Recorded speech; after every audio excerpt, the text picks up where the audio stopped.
এই সংসারে জয়লাভ করার জন্য, সাফল্য লাভের জন্য শক্তি, ধৈর্য, সাহস, মিত্রদের সঙ্গ, এই সব ছাড়া আর কি আছে যা অত্যন্ত প্রয়োজনীয়? বিশ্বাস। সত্যি কথা বলতে এই বিশ্বাস অত্যন্ত অমূল্য, কিন্তু এটা দুদিক খোলা তলোয়ারের মতো। এটা আপনাকে বলশালীও করে তুলতে পারে, শক্তিশালীও করে তুলতে পারে, আবার দুর্বল করে তুলতে পারে। কিভাবে? যদি আপনি শুধুমাত্র অন্যের উপরে বিশ্বাস করেন যে ওনারা সবাই আমাকে সামলে নেবেন, আপনার বিশ্বাস শুধুমাত্র অন্যের উপর, আর সেই বিশ্বাসের ভিত্তিতে আপনি কর্ম করেন, তাহলে আপনি দুর্বলই হয়ে উঠবেন। কিন্তু এই বিশ্বাস যদি আপনি নিজের উপর রাখেন যে যাই হয়ে যাক না কেন, আমি নিজেকে ঠিক সামলে নেব, আমি আমার পথ বানিয়ে নেব, সব বিপদের সম্মুখীন আমি নিজে হব এবং জীবনে সামনে এগোতে থাকব, তাহলে এই বিশ্বাস আপনাকে বলশালী করবে। এবার সিদ্ধান্ত আপনার যে আপনি কি চান, এই বিশ্বাস আপনাকে বলশালী করবে নাকি দুর্বল। ভেবে দেখুন, আর আমার সাথে ভালোবেসে বলুন, রাধা রাধা। এই সংসারে সব থেকে বেশি কঠোর এবং বলশালী ধাতু হলো লৌহ, অর্থাৎ লোহা। হয়তো সেই জন্যই সকল অস্ত্র, সকল শস্ত্র লোহা দ্বারাই লোহাকে কাটা সম্ভব। এবার এটা কিভাবে সম্ভব? যে লোহাকে কাটতে হবে তাকে গরম করা হয়, যে লোহা দ্বারা কাটতে হবে সেটাকে ঠান্ডা রাখতে হয়, অর্থাৎ ঠান্ডা লোহা দ্বারা গরম লোহা কাটা হয়। এবার এই যুক্তি, তার প্রয়োগ আমাদের জীবনেও করা যেতে পারে। যদি আপনার কাছে শক্তি থাকে, যদি আপনি বুদ্ধিমান হন, আর যদি আপনার মন স্থির হয়, শান্ত হয়, তাহলে এই সংসারকে আপনি বদলাতে পারবেন। কিন্তু যদি আপনি শক্তিশালী হন, বুদ্ধিমান হন, কিন্তু আপনার মন অস্থির হয়, আপনার মন স্থির না থাকে, কথায় কথায় আপনি রেগে যান, তাহলে আপনি কখনোই সংসার বদলাতে পারবেন না। যদি পরিস্থিতিকে নিজের মতো গড়ে নিতে হয়, তাহলে ধৈর্য, সংযম এবং স্থিরতার শীতলতাকে আপন করে নিতে হবে। আসুন আমার সাথে ভালোবেসে বলুন, রাধা রাধা। আপনাকে দেখতে হবে, নিজেকে কিছু প্রশ্ন করতে হবে। আমি কি আজ সেই কর্মই করছি যেটা আমি করতে চেয়েছিলাম? আমি কি আজ সেই জীবন যাপন করছি যেমন আমি যাপন করতে চেয়েছিলাম? যদি এই প্রশ্নগুলোর উত্তর হ্যাঁ হয়, তাহলে এগোতে থাকুন, নয়তো থেমে যান এবং বিচরণ করুন। মনে রাখবেন, এই সংসার অত্যন্ত জটিল, আর এতে হারিয়ে যাওয়া অত্যন্ত সরল। সেই জন্য নিজে থেকে বারবার থামা এবং জীবন চিন্তন করা অত্যন্ত আবশ্যক। তাহলে সেটাই করুন, আর আমার সাথে ভালোবেসে বলুন, রাধা রাধা। আমরা সবাই এই সংসারে সূর্যের মতো হয়ে উঠতে চাই, সূর্যের মতো তেজস্বী, প্রকাশময়, যশস্বী। সূর্যের মধ্যে এতটাই তেজ থাকে যে সবাই তার সামনে নত হয়ে থাকে। সেই কারণেই সূর্যকে যশদানের গ্রহ বলা হয়। আমরা সবাই সূর্যের মতো উজ্জ্বল হতে চাই, কিন্তু তার জন্য সূর্যকে প্রত্যেক দিন জ্বলতে হয়। এই সংসারে শুভ ভাব, পবিত্রতা নিয়ে আসার জন্য, প্রকাশ ছড়িয়ে দেওয়ার জন্য সূর্যকে প্রত্যেক দিন অস্তও যেতে হয়, আবার উদিতও হতে হয়, প্রত্যেক দিন জ্বলতে হয়। সূর্য একদিনের জন্য অবকাশ লাভ করেন না, আর যদি অবকাশ পেতেন তাহলে সূর্যকে আর সূর্য বলা হতো না, তাই না? সেই জন্য আপনি যদি সূর্যের মতো হয়ে উঠতে চান, সেই রকম উজ্জ্বল হতে চান, তেজস্বী হতে চান, তাহলে সূর্যের মতো জ্বলতে হবে, অর্থাৎ অগাধ পরিশ্রম করতে হবে। আসুন আমার সাথে ভালোবেসে বলুন, রাধা রাধা। আমরা জীবনে চলতে চাই, সামনে এগোতে চাই, কিন্তু কখনো কখনো এমন হয় যে আমরা আমাদের লক্ষ্য দেখতেই পাই না। আমরা চিন্তিত হয়ে পড়ি, ব্যতীত হয়ে পড়ি, আমরা কিছু বুঝতেই পারি না, এই মন অশান্ত হয়ে যায়। কিন্তু যদি আপনি থেমে যান, তাহলে নিজের পথ এবং নিজের লক্ষ্য থেকে সরে যাবেন। সেই জন্য চলতে থাকুন, থামবেন না। যতদূর পারবেন চলতে থাকুন, যতদূর দৃষ্টি যাচ্ছে চলতে থাকুন। তারপরেই দেখবেন পরবর্তী পথ আপনা থেকেই আপনার সামনে আসবে। কারণ আপনার দৃষ্টির সীমা থাকতেই পারে, দৃষ্টিভঙ্গির সীমা নেই। আপনার পথের সীমারেখা থাকতেই পারে, কিন্তু সেই পথে চলার সাহসের সীমা নেই। সেই জন্য নিজেকে অসীমিত করে তুলুন। এই সীমারেখা আপনা থেকেই দূর হয়ে যাবে, লক্ষ্য নিজে থেকেই দেখতে পাবেন, আর এই মন সুপ্রসন্ন হয়ে বলবে, রাধা রাধা। এই সংসারে নির্মাণের বিষয়ে জ্ঞান লাভ করার পূর্বে ধ্বংসের বিজ্ঞান বুঝে নেওয়াও খুব প্রয়োজনীয়। যখনই আমরা ব্যায়াম করি তখন কি হয়, আমাদের পুরনো মাংসপেশি নষ্ট হয়ে যায়, এবং তবেই তো সেই স্থান সজীব হবে, ঠিক কিনা? এবারে জ্ঞান এবং বিজ্ঞান ছাড়াও এমন কিছু আছে যা কিনা অত্যন্ত গুরুত্বপূর্ণ। তা হলো সীমা পার করে যাওয়া। এই যে সীমা, এই যে নিয়ম, তা মানুষের জন্যই বানানো, তাকে নিয়ন্ত্রণ করার জন্য তৈরি করা হয়েছে। এমন অনেক সীমা, এমন অনেক নিয়ম মানুষের জন্য অত্যন্ত মঙ্গলকারী। কিন্তু কিছু এমন সীমা আছে, কিছু এমন নিয়ম আছে যা মানুষের লঙ্ঘন করে যাওয়া অতি আবশ্যক। যতক্ষণ না এই সীমা লঙ্ঘন করছেন, নিজের নতুন অস্তিত্বকে খুঁজেই পাবেন না, সেই স্থানে পৌঁছতেই পারবেন না যেখানে সংসার তাকে চিরস্মরণীয় করে রাখবে। সেই জন্য জীবনে যাই করবেন, সীমা অতিক্রম করে যান। যদি পরিশ্রম করেন তাহলে সীমা অতিক্রম করে পরিশ্রম করুন। যদি লক্ষ্যের দিকে অগ্রসর হন তাহলে সীমা অতিক্রম করে অগ্রসর হন। কোনো সীমারেখা যাতে না থাকে, সেই সর্বোচ্চ স্থান দেখুন এবং অগ্রসর হন। এই সংসারে অগ্রসর হওয়ার জন্য এই সীমারেখা বুঝে নেওয়া এবং তা অতিক্রম করার জ্ঞান লাভ করা প্রয়োজনীয়। আসুন আমার সাথে ভালোবেসে বলুন, রাধা রাধা। সঙ্গীত হলো আমার অত্যন্ত প্রিয়। আমার বাঁশির সুর আমার মনের শান্তি এবং ভালোবাসার প্রতীক। সেই জন্য যে ব্যক্তি আমার বাঁশির সুর শোনেন ফেলি। এবার যদি সেই নিন্দার ভয়ে আমরা লক্ষ্যচ্যুত হই তাহলে সেটা অনুচিত। সেই জন্য জীবনে শুধু পরিশ্রম করতে থাকুন, সামনে এগোতে থাকুন। যেই দিন আপনি আপনার লক্ষ্য লাভ করবেন, সেই প্রত্যেক ব্যক্তি যারা নিন্দা করছিলেন তাদের দৃষ্টি আপনা থেকেই পাল্টে যাবে, ঠিক কিনা? এই সংসারকে যা প্রাণ চায় তাই বলতে দিন।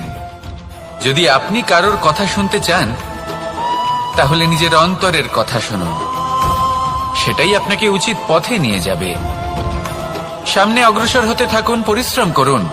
এমন একটা দিন আসবে যেদিন এই নিন্দুক ব্যক্তিরা আপনার লক্ষ্য প্রাপ্তির উদাহরণ সবাইকে দেবে। আসুন আমার সাথে ভালোবেসে বলুন, রাধা রাধা। আমি রাধাকে ভালোবাসি, আর এই কথাটা সমগ্র সংসার জানে। আর সময় অন্তরে লীলার দ্বারা, বিভিন্ন ঘটনা দ্বারা, কর্মের দ্বারা আমি নিজের এই ভালোবাসা রাধার সামনে প্রকাশ করি।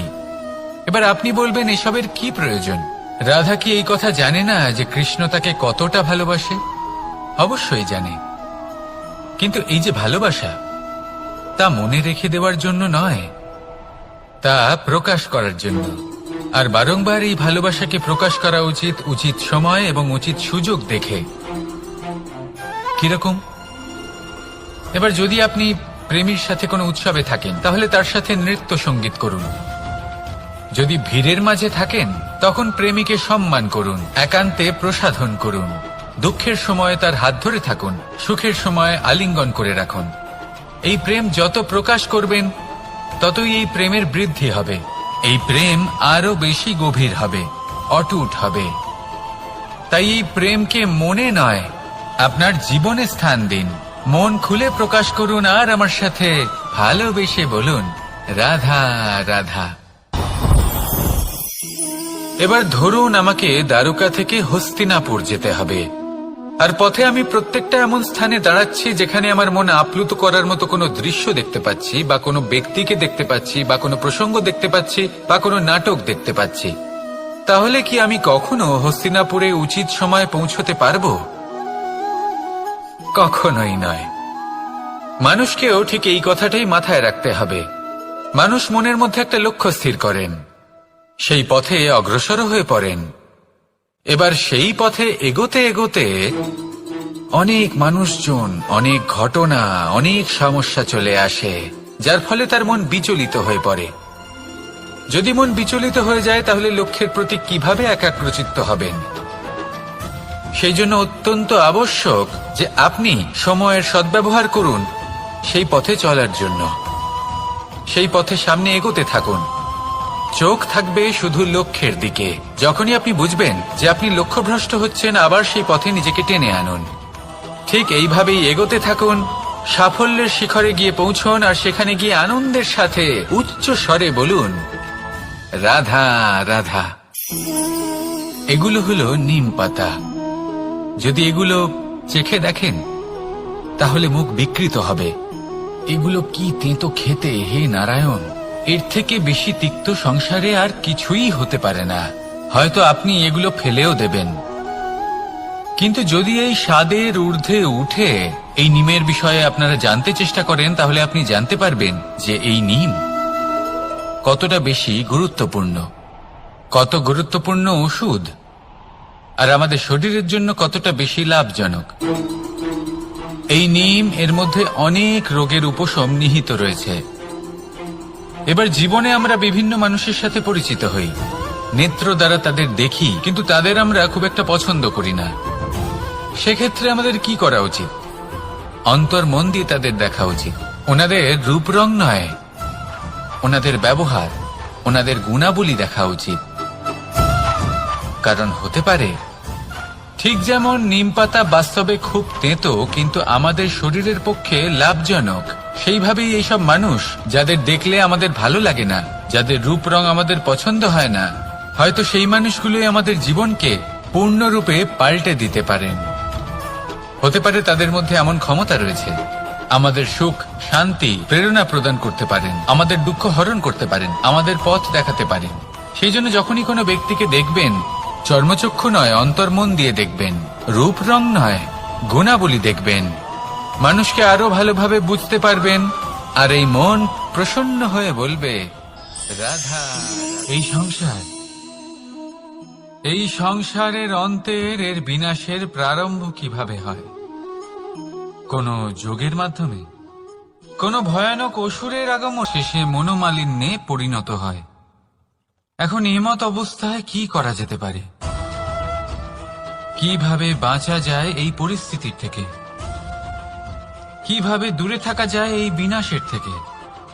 উত্তর সেই একটাই, করুণা। একে অপরের দরকারগুলি বুঝুন, একে অপরের সমস্যাগুলি বুঝুন, একে অপরের দুঃখের সাথী হয়ে দাঁড়ান, একে অপরের সুখের ভাগীদার হন। আর শেষে যখন এই আমি আমরাতে পরিণত হবে, তখন এই বিনাশ নিজে থেকেই দূরে চলে যাবে। তাহলে আমরাতে বিশ্বাস করতে শিখুন, আর আমার সাথে ভালোবেসে বলুন, রাধা রাধা। এই মুদ্রা, এবারে ভাবুন, এটাই আমাদের জীবন, জীবনের সুখ আর দুঃখ। এই মুদ্রার, এই জীবনের দুটি দিক। কিন্তু যখনই আমরা ঈশ্বরের কাছে প্রার্থনা করি, তখনই আমরা সুখ চাই, আর সেই সুখ আসেও। আর যখনই সেই সুখ আসে, তখন ব্যক্তি সর্বপ্রথম তাকে ভুলে যায় যে দুঃখের সময় ওনার সাথে ছিলেন। আর এমত অবস্থায় উনি সাহায্য করেন না, উনি করেন উপকার। আর এই উপকারের বদলে মানুষের থেকে উনি নিজের জন্য শ্রদ্ধা চান। আর সেই শ্রদ্ধা, সেই চাহিদার কারণে উনি নিজেকে অন্যদের থেকে শ্রেষ্ঠ, অন্যদের থেকে ভিন্ন মনে করতে বিবশ হয়ে যান। আর আলাদা হবার কারণে তার মধ্যে জেগে ওঠে অহংকার, আর সেটাই হয় তার পতনের কারণ। এবার এতে কি করা যেতে পারে? কি চাওয়া যেতে পারে ঈশ্বরের কাছে? এই প্রশ্ন অবশ্যই মনে আসে। ঈশ্বরের কাছে চান সুখ, শুধুমাত্র ততটাই যাতে অহংকার না আসে, আর দুঃখ ততটাই যাতে শ্রদ্ধা না চলে যায়। রাধা রাধা। এই সংসারে এমন কিছুই নেই যে সব সময় একই থাকবে। যা কিছু নির্মাণ হয়েছে তা একদিন অবশ্যই ভেঙে পড়বে, কিন্তু এই ভেঙে যাওয়ার বিশ্লেষণ আপনি কিভাবে করবেন তা আপনার উপরে নির্ভর করছে। ওই আকাশের দিকে তাকান, ওই মেঘ, ওটাও ভেঙে পড়ে, কিন্তু নিজে ভেঙে পড়ার সাথে বর্ষাকে তৈরি করে যায়। মাটির ডেলা অবশ্যই ভেঙে পড়ে, কিন্তু ব্যবহারযোগ্য মাটির রূপ নিয়ে। এই ধরিত্রীর বুকে কোনো এক বীজ যখন ভেঙে পড়ে, তখন ধরিত্রীর উপর এক বিশাল আকারের বৃক্ষ নির্মাণ করে। যদি জীবনে কিছু ভেঙে পড়ে, তাহলে নিরাশ হয়ে পড়বেন না, নিজের সাহস হারাবেন না, ধনাত্মক দৃষ্টিভঙ্গি দিয়ে দেখতে চেষ্টা করুন। মনে করুন, নিয়তি নিশ্চয়ই আপনার জন্য আরো ভালো কিছু ভেবে রেখেছে, যা ভবিষ্যতে আপনার প্রতীক্ষা করছে।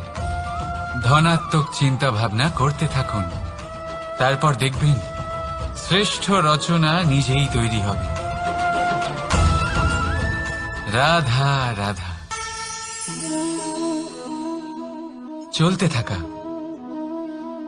থেমে যাওয়া, বিশ্রাম নেওয়া, তারপর দম নিয়ে পুনরায় দাঁড়িয়ে পড়া, আর তারপর আবার সেই পথ চলা।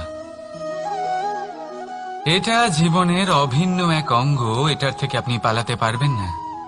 কিন্তু এই অঙ্গকে আপনি নিজের জীবনে কিভাবে প্রয়োগ করবেন, কিভাবে তাকে কাজে লাগাবেন, সেই সিদ্ধান্ত আপনাকে নিতে হবে। যারা হেরে যান তারাও জীবনে থমকে যান, আবার যারা জেতেন তারাও দাঁড়িয়ে পড়েন।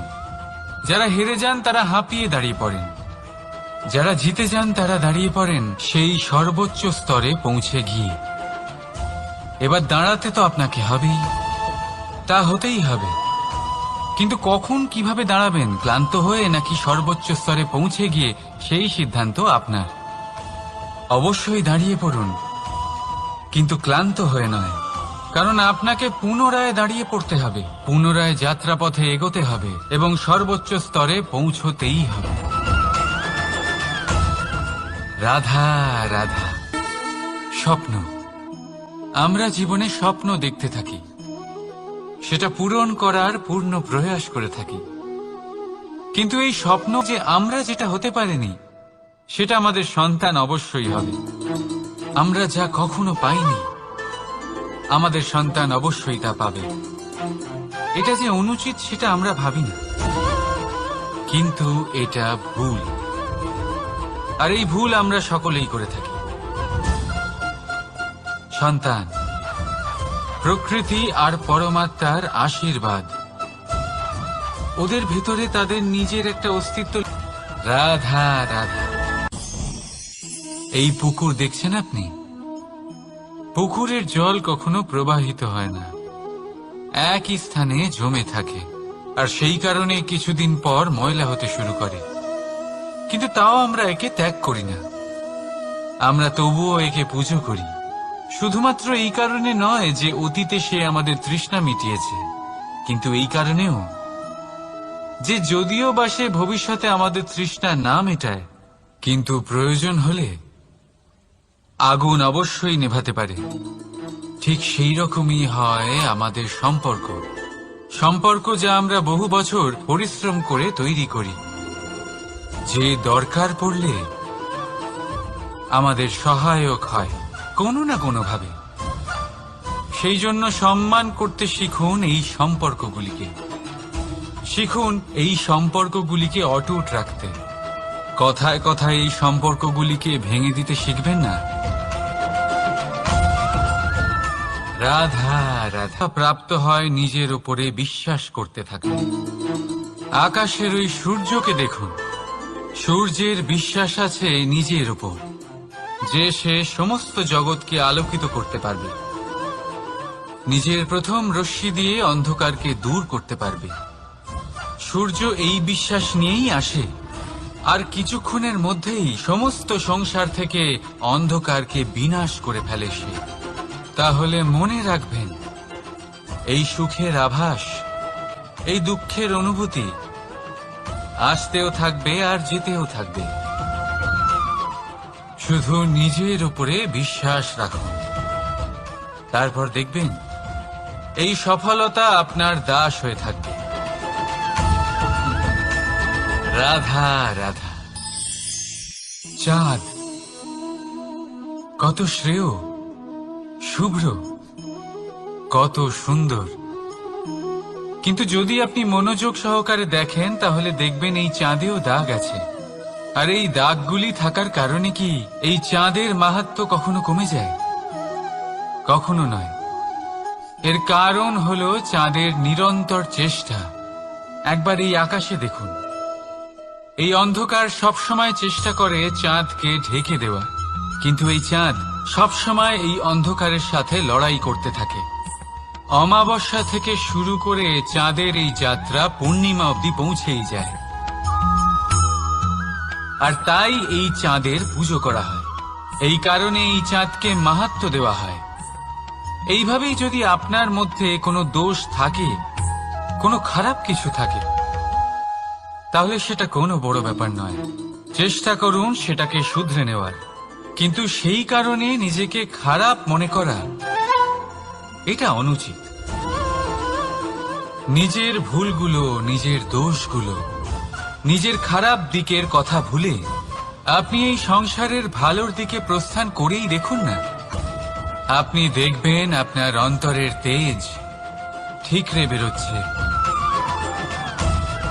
রাধা রাধা। এই কেউ বাড়ি বানানোর জন্য মাটি সংগ্রহ করতে পটু, কেউ ঢিপি বানাতে পটু, কেউ খাবার খোঁজায় পটু, আবার কেউ সেই খাবার আনায় পটু। ঠিক সেরকমই হয় মানুষেরা। মনে হতেই পারে সবাই একই রকম, কিন্তু প্রতিটা মানুষের ব্যক্তিত্ব, প্রতিটা মানুষের অস্তিত্ব ভিন্ন হয়। আর সত্যি কথা বলতে কি, প্রতিটা মানুষের ভিন্নতাই আমাদের প্রগতির দিকে নিয়ে যায়। ভাবুন, যদি আপনাকে কারোর সাথে হাত মিলিয়ে চলতে হয়, তাহলে আপনাকে আপনার সোজা হাত তার উল্টো হাতে ধরে এগোতে হবে। এটাই সৃষ্টিকর্তার সৃষ্টির নিয়ম। ভিন্নতা, এই ভিন্নতাকে আশীর্বাদ ভেবে চলুন, এতে কোনো খারাপ নেই। রাধা রাধা। দাদা আমাকে বহুবার জিজ্ঞেস করেন যে কানাই, তুমি রাধার সাথে এই সংসারকে প্রেম শেখাতে এসেছো, তাহলে কেন তুমি রাধাকে এত বিরক্ত করো? কেন ও তোমাকে বিরক্ত করে? কেন এই ঝগড়াঝাটি হয়? কেন এই টানাপোড়েন চলে? এবার এটার উত্তর আমি কিছুটা এইভাবে দিতে চাই। পিঁপড়ে সেই বাড়িতেই প্রবেশ করে যেখানে মধু উপস্থিত আছে। যদি আপনার বাড়িতে মধু থাকে, কোনো মিষ্টি জিনিস থাকে, মিষ্টত্ব থাকে, তাহলে পিঁপড়ে সেখানে অবশ্যই প্রবেশ করবে। ঠিক এইরকমই হয় আমাদের সম্পর্ক। এর মধ্যে ছোটখাটো ঝগড়াঝাটি, টানাপোড়েন, রাগ করা, মন ভাঙানো, এই সব তো চলতেই থাকে। বিশেষ করে সেই সম্পর্কগুলিতে যেখানে মিষ্টত্ব আছে। মনে রাখবেন, যেই সম্পর্কে কোনো খুনসুটি নেই, রাগ করা, মান ভাঙানো নেই, কোনো ছোটখাটো ঝগড়াঝাটি নেই, সেই সম্পর্ক শুধুমাত্র মস্তিষ্ক দিয়ে পালন করা হচ্ছে, মন থেকে নয়। তাই মন থেকে ভালোবাসতে শিখুন। আর এই ছোটখাটো ঝগড়াঝাটির, এই অম্ল মধুর খুনসুটির আনন্দ উপভোগ করুন, কারণ এতেও ভালোবাসা আছে। রাধা রাধা। এই পুস্তকের মতোই হয় আমাদের সম্পর্ক।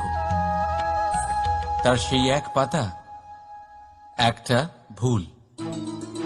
তাই যে কোনো সম্পর্কে যদি কারোর কোনো ভুল হয়ে গিয়ে থাকে, তাহলে সেই ভুলকে সম্পর্ক থেকে দূরে করা সঠিক হবে। সেই ভুলকে ভুলে যাওয়াই সঠিক হবে।